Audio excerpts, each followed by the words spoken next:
เอาหัวกินน้ำเลยพี่น้องน้ำยามแรงเฮาก็คือน้ำน้องสาค่ะเพราะว่าหน้าเฮากะมีน้องสาประจำหน้าไว้อยู่ค่ะหน่วยหนึ่งพอได้ให้หัวให้ควายเฮากินยามแรงค่ะอันนี้บ่บกง่ายแล้วค่ะประมาณสงกรานต์แล้วพุ่นล่ะนี่จังสิบกนี่บกคูปีอยู่แต่ว่าตอนนี้บ่ทันบกค่ะพอได้ให้หัวได้กินน้ำอยู่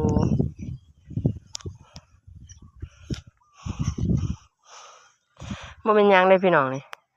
ยำบักสังหัวพี่น้องคือหัวข่อยอยู่บ่กินบักสังกะโลนหลายค่ะซอยบ้านนาก็บ่ได้มาเก็บไปเฮ็ดจังได๋จักเทื่อเนาะช่วงนี้บักขามก็มีบักนาวก็บ่อึดค่ะเลยบ่ได้มาเก็บนี่ต้อยเอาบ่แซ่บคือโลนได้ค่ะเพราะว่าโลนนี่เพิ่นจะสุกเต็มที่เนาะเพิ่นก็สิมีรสแบบว่าเปรี้ยวแซ่บนะ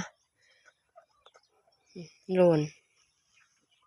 มีแต่หัวเก็บกินเบิดพี่น้องโอ้ยคนละเงิดหัวก็กินบักสังบ่สมบ่ฮะ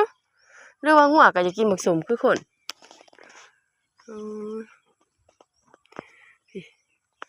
สังเฮาดก